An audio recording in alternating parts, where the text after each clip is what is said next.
Amigas y amigos, bienvenidos a nuestro canal, bienvenidos a Tu Claim. Seguimos analizando el ingreso mínimo vital y hoy vamos a meternos en un tema que está causando bastante molestia en muchos de los usuarios. Y es el tema de cómo interpretan los funcionarios la norma, cómo interpretan los diferentes requisitos del ingreso mínimo vital y cómo no lo están aplicando bien. Vamos a hablar de varios casos.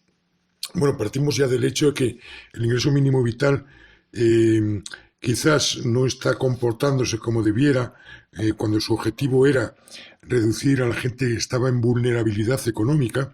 Es evidente que no lo está consiguiendo, pero luego cuando nos adentramos y vamos analizando casos y ejemplos concretos, nos vamos dando cuenta que está funcionando peor aún de lo que pensábamos. Ya hemos visto en anteriores vídeos más ejemplos de estos errores o de este funcionamiento erróneo del ingreso mínimo vital y vamos a analizar otros dos. Hace poco escribía un chico en una de las redes sociales, en Facebook, un comentario, o más bien hacía una consulta sobre una persona que había solicitado el ingreso mínimo vital, se lo habían denegado porque su unidad de convivencia no llevaba formada un año. Esta persona se había divorciado. Hace unos meses se había divorciado y aunque seguía viviendo en el mismo domicilio y con sus hijos, el caso es que al no llevar un año viviendo sola en la situación, en el momento en el que pidió el ingreso mínimo vital, pues se lo denegaban. Se lo denegaron, de hecho. Se preguntaba si habría la posibilidad de reclamar. Lógicamente sí. Hay una cláusula en el ingreso mínimo que especifica que en casos de divorcio, separaciones, violencia de género, etcétera, que no se tendrá en cuenta ese requisito del año. ¿Qué sucede? Pues sucede que los funcionarios quizás no están lo suficientemente formados y muchos lo habéis comprobado cuando habéis acudido a las oficinas de la Seguridad Social a solicitar información.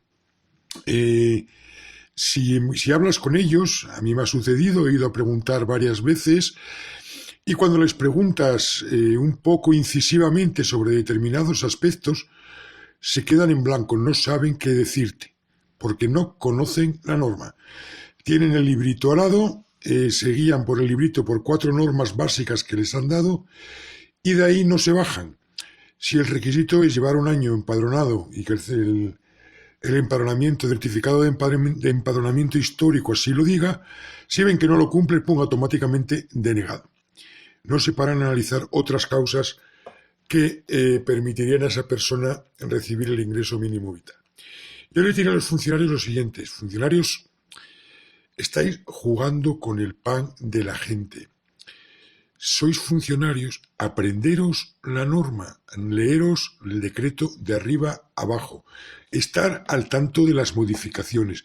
Tenéis que saber de ello más que nadie y no limitaros a ir a cumplir vuestras 8 horitas de trabajo y quitaros de en medio cuantos más papeles del montón sea posible mejor. Salir a tomar el cafetito, comentar qué estresado estoy hoy. Estáis jugando con el pan de la gente y de muchos niños. Lo repito, estáis jugando con el pan de la gente.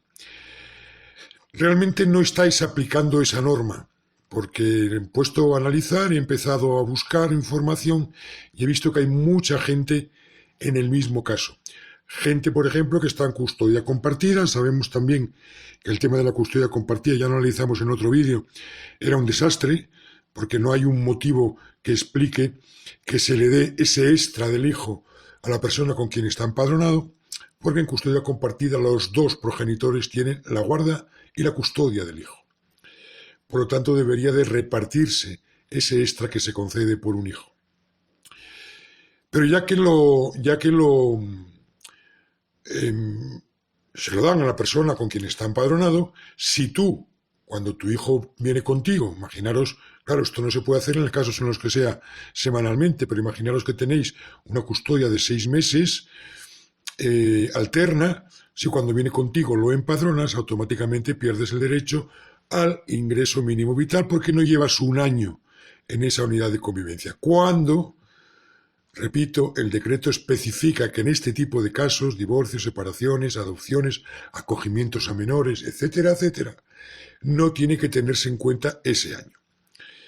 Por un caso similar, tuve una pequeña discusión con un funcionario que al final me tuvo que reconocer que tenía razón, pero que la única solución era presentar un recurso y esperar la intemerata de meses. Es realmente lamentable, es realmente lamentable.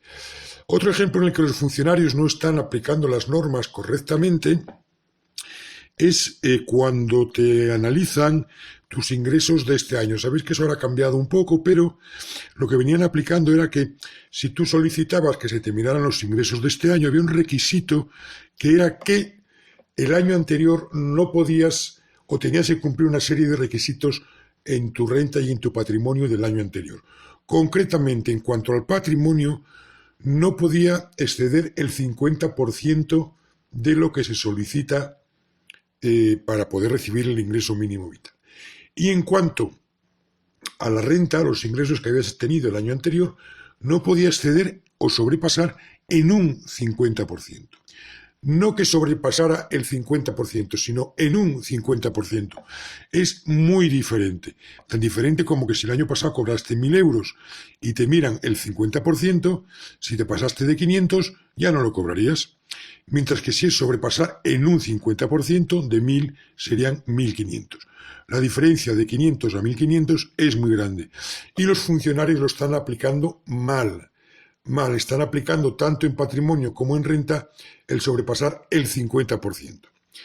Con lo cual, no nos queda otra que protestar y patalear, no hay más que eso, pero está bien ponerlo y sacarlo a la luz porque creo que es imprescindible que los funcionarios que están tramitando los ingresos mínimos vitales conozcan la norma de arriba abajo, que conozcan todos los requisitos y todas las excepciones, y mucho más ahora que se están haciendo continuamente modificaciones, ampliaciones del decreto, etcétera, etcétera. Creo que mucho más allá de la atención a la persona que va a solicitar un ingreso mínimo, que no va por gusto, y habría que tener un poquito más de empatía. Creo que estas personas, los funcionarios, deberían de tener, primero, los conocimientos totales y absolutos del decreto, que no lo tienen, y segundo, tenían que tener una formación especial, que dudo que la tengan, y si la tienen no lo demuestran, sobre cómo tratar a la gente a la que van a atender. En ese sentido, la actuación de muchos de los funcionarios es lamentable. Es cierto que hay gente que se sabe la norma, que las aplican bien, pero hay mucha gente dentro del funcionariado que está tratando el ingreso mínimo vital que no está haciendo las cosas como debe, que no se sabe la norma. Esto está ocasionando mucho trastorno en mucha gente porque, lógicamente, que esperes un montón de meses para que te la denieguen y que luego tengas que presentar un recurso que va a tardar un montón de meses, la gente se va a tirar año y medio esperando que le aprueben el ingreso mínimo. Mucha gente opta por no renunciar, o sea, por no presentar una reclamación y volver a solicitarla de nuevo, con lo cual pierden los atrasos, que es muy posible lo que se está buscando con este tipo de actuaciones. Me parece lamentable y creo que se deberían de tomar cartas en el asunto. Espero que en un futuro estos aspectos mejoren porque de momento, ya digo, está funcionando realmente mal. Nada más comentarnos en los comentarios si conocéis casos de este tipo, si os ha pasado y qué solución habéis encontrado o qué habéis hecho al respecto. Pues nada más, lo de siempre, suscribiros al canal, darle a la campanita para que os lleguen los nuevos vídeos y no lo dudéis, vamos a seguir analizando y destripando el ingreso mínimo vital porque tiene mucho más por detrás de lo que aparenta. Muchas gracias por estar ahí, muchas gracias por seguirnos, un saludo, un abrazo fuerte y hasta luego.